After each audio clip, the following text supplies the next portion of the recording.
Alright, I hope this is hopefully my last part of this. I'm just yapping away, so welcome to the Yappers podcast. But yeah, that's like, oh yeah, part of the self-acceptance, right?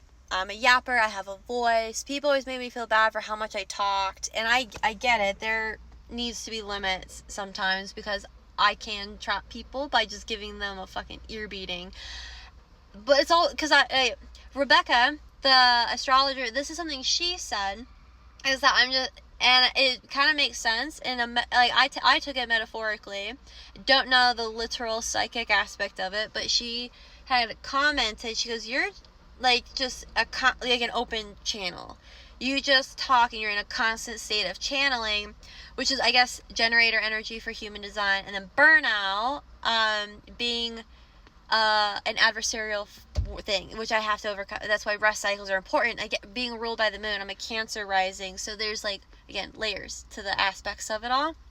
And so yeah, I just like get going, and like I will exhaust myself, and in my own head I'm like, I wish I would stop talking. I wish to shut the fuck up. I want this person to stop me.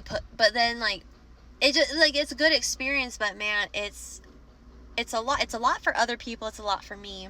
So when I'm talking about like taking up space, it's not that I have always understood why it's too much for people.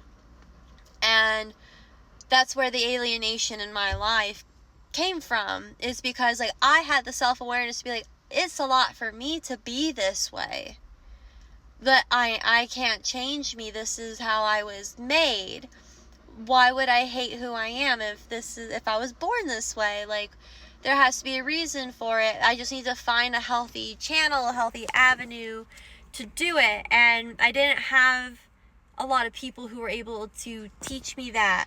I taught myself. I've had teachers and people in my life. I've talked about Rebecca. I have like wonderful people like Rob and Todd, and there, oh god, I mean, I can think of a lot of people on and off throughout my life. It's not that I haven't been blessed, and I don't want to discredit anyone who's helped me, but I was all alone a lot in this understanding of, I know that I'm a lot and it's okay, but also how people handled that was not kind. And so trying to figure out like not how to absorb it into self-loathing, how to remain empowered, and again, how to channel it in a healthy way, which videos like this, a vlog, writing, journaling, all the things that I do, that is it's healthy for me. And it's what I was born to do. I have been wanting to be a writer since I was 9. I have always talked.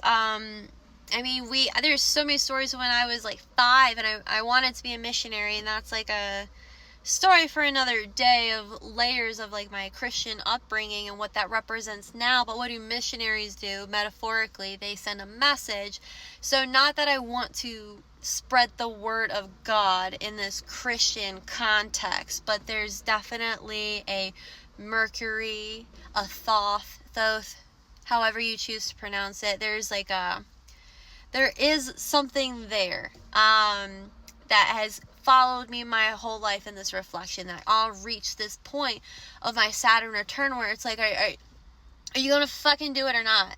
Like, I'm like, Saturn, okay, this is how it felt, this is how it sounded. I'm not insane, but if I'm talking to Saturn as a literal figurative being, and with what he archetypically represents in the Saturn return, he's like, it's now or never. Like, I'm tired of you fucking wasting my time.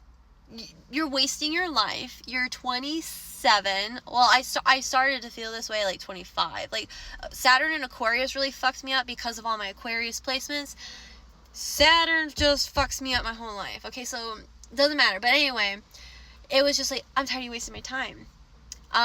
You're calling out, you're crying, you're whining, you're bitching, you're moaning. You want me to answer your prayers. And what the fuck are you doing? And I was like, well, that was really mean.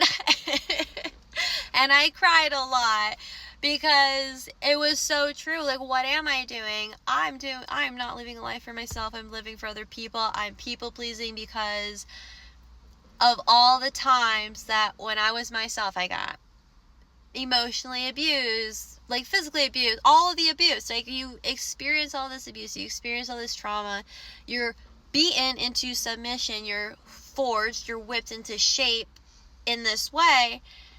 The good thing about it is that that's not permanent, because that force of will over you is not permanent. It can always be undone. Your natural state, no matter how much it's been altered, that's not permanent. You can regenerate yourself, but you have to kind of destroy that version of yourself, right? So I was molded a very specific way. Despite, like, they really tried to break my spirit, and it's been a roller coaster. And so I had to demask, and I just had to be bright, and I just had to I had to hold space for the grief and understanding that I am giving someone a sunburn right now, and there's nothing either of us can do about it except they go find shade, and I deal with it. And go find someone who is in need of some sun, or just whatever. The sun doesn't think about it. And that's a Leo metaphor. Leo moon. This is all emotion, right? This is heart chakra understanding. And so this is all that I've, like, realized within myself. And so if I've always wanted to be a writer, because I feel like I've had this voice, and I have this really fun, unique, quirky, creative aspect to me. And that's why I don't like labels, and I get really defensive and frustrated, and I don't feel like I'm being understood, because it's like, I'm a multifaceted human being. We all are. You have so many different roles, so many different hats. So yes, I can do the photography that I fucking do, as well as write fables that children can enjoy, but I don't want to be labeled and limited as a children's book author. I am an author. I'm a writer. I am a creative being. That's why I like artist. I don't want titles that are limiting, and that is the abundance, the huge, like, the finality that is Pisces, right? Pisces is everything. It's the void. It's the infinite, and so it's embodying that, and not getting swept up in, again, the limits of, like, I guess what Earth would be, which would be balance of Capricorn, because you're not, with Capricorn, it's a sea goat. You're not bound by earth or water. You know what I mean? You can kind of do it all in that way. So it's very connected to the Pisces energy. And I'm really proud of myself. So that's all my insights. I'm going to close this down. I'm kind of feeling that.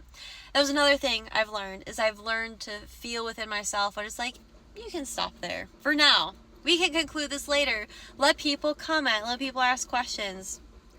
Or whatever. So that's just kind of fun. So that is the conclusion of all of the reason why I did that whole reflection tour and all the self-love that came out of it. I mean, it's Leo season, and I feel like all of that grief that I've been holding and releasing is also coming out through this drastic sense of self-acceptance and self-love and alignment with people who embrace it, but also not destroying myself when people can't. It's okay if you're sensitive to the sun, and it's okay if you love the sun. You know? And I think that's, like, just the balance of everything. So yeah, I'm gonna hang up. Bye, guys. It was thanks for listening. And I hope that there was some, like, healing message in that for someone out there, especially if you have a Pisces Saturn. This has been where this journey has been, and I'm really excited to see where I go now that I am not busy worrying about the quantity aspect of it, or the fame in that sense. Like, I don't care if people like it. It doesn't matter. I'm just supposed to do it anyway, and that's okay, and that's fine. And it's awesome. So anyway, okay, I'm done. Bye.